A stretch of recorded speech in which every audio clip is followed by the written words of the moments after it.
جو حضرت خالد بن ولید نے لڑی ہے، اور حضرت صدیق اکبر کے دور میں مسیلمہ کذاب جھوٹی نبوت کا دعوے دار، اس کے مقابلے کے اندر جنگ یمامہ لڑی گئی۔ اسلام کی تاریخ کی بڑی روشن جنگ ہے۔ اب چونکہ وہ بھی اللہ کو مانتے تھے، نبوت میں انہوں نے آ کے اختلاف کیا، تو مسلمان نعرہ لگاتے اللہ اکبر، تو وہ بھی نعرہ لگاتے اللہ اکبر۔ تو حضرت خالد بن ولید نے حضرت صدیق اکبر کو لکھا کہ اب کیا کریں، ہم اللہ اکبر کہتے ہیں، وہ بھی آگے سے اللہ اکبر کہتے ہیں۔ البدایہ والنہایہ میں روایت ہے کہ جب حضرت خالد بن ولید نے لکھا نا حضرت ابوبکر صدیق کو کہ ہم بھی اللہ اکبر کا نعرہ لگاتے ہیں، وہ بھی اللہ اکبر کا نعرہ لگاتے ہیں، دشمن دوست کی پہچان نہیں ہوتی، تو حضرت صدیق اکبر نے کہا کہ وہ اللہ اکبر کا نعرہ لگائیں، تم یا محمد کا نعرہ لگاؤ۔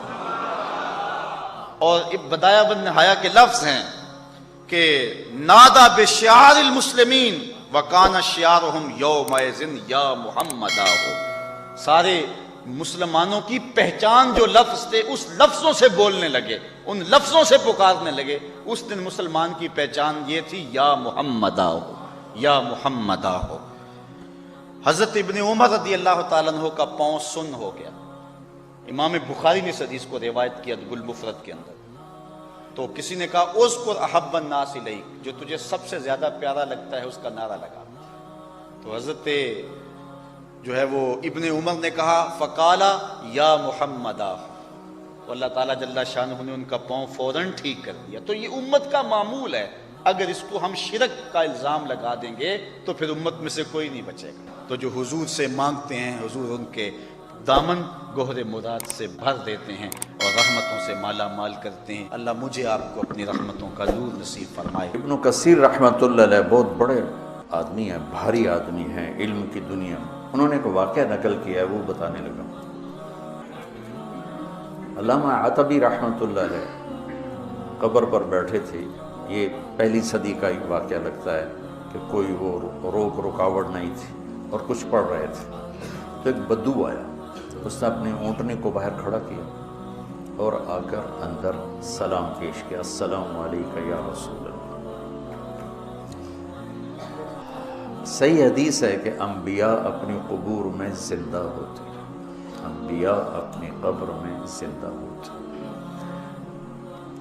اور اللہ کے ان پر موت آتی ہے۔ موت ہر نبی رسول پر آتی ہے، موت سے پاک صرف اللہ ہے۔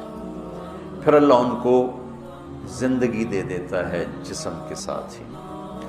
کچھ علماء فرماتے ہیں کہ برزخی زندگی ہوتی ہے، لیکن جو جمہور اور اہل سنت والجماعت جس اس پر مذہب اور عقیدے پر ہیں کہ انبیاء اپنے قبور میں زندہ ہوتے ہیں۔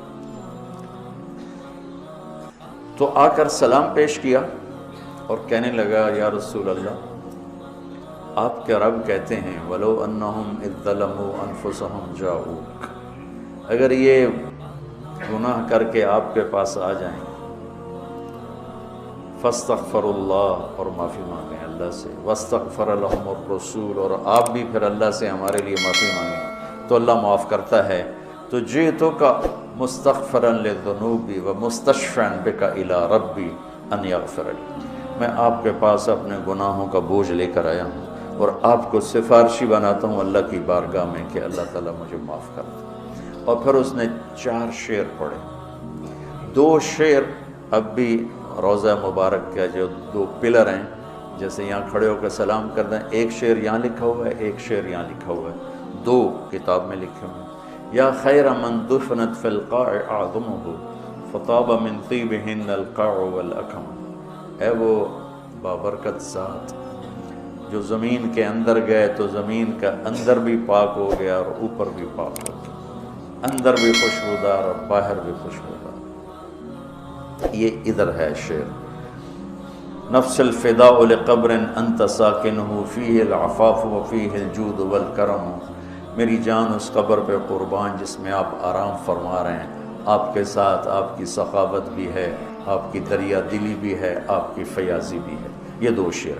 اگلے 2، انت الشفیع الذی ترجى شفاعتہ علی الصراط اذا ما زلت القدم، آپ ہی وہ شفیع مذنبین ہیں کہ پل صراط پار ہوگا آپ کی سفارش اور شفاعت سے، عملوں سے نہیں، آپ کی شفاعت سے پل صراط پار ہوگا۔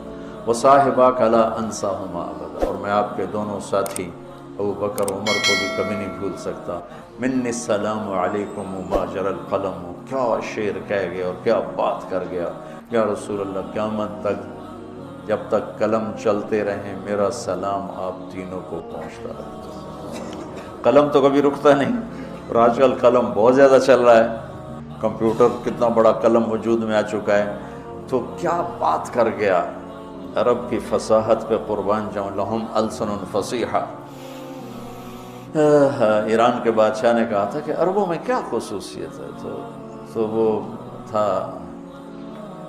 امیہ بن ابی سلط، اس نے کہا لہم قلوب جریہ وانصاب محفوظہ والسنۃ فصیحہ، کہ میرا سلام پہنچے آپ تینوں کو جب تک قلم چلتا رہے، اور پھر وہ روتا ہوا باہر نکل گیا۔ علامات بھی اس کو ایک دم نیند آ گئی، تو خواب میں اللہ کے نبی کا دیدار ہوا، کہا عتبی جاؤ اس بدو کو خوشخبری دے دو کہ تیری فریادیں پہنچیں اور تیری بخشش ہوگی۔ ہمارے نبی کے معجزات میں ایک معجزہ ہے کہ آپ کی قبر موجود مشہود، باقی جتنے انبیاء ہیں ان کی قبریں یقینی نہیں ہیں۔ ابراہیم علیہ السلام کی قبر موجود ہے اور کئی انبیاء کی قبریں عراق میں، فلسطین میں، لیکن یقین سے نہیں کہہ سکتے کہ واقعی یہ ہیں۔ صرف ہمارے حبیب پاک ہیں جن کی قبر مبارک یقین کے ساتھ ہے، اور آپ کا فیض آپ کے جانے کے بعد بھی دنیا میں چل رہا ہے، جاری اور ساری ہے، اور آپ کا فیض آپ کے جانے کے بعد بھی دنیا میں چل رہا ہے، جاری اور ساری ہے، اور آپ کا فیض آپ کے جانے کے بعد بھی دنیا میں چل رہا ہے، جاری اور ساری ہے۔ اور اللہ تعالیٰ نے ہمیں آپ کا امت ہی بنایا، تو جیسے وہ کر گئے ویسے کر دو، تو اللہ تعالیٰ جب بھی دیکھے گا خوش ہوگا میرے حبیب کی شبیہ۔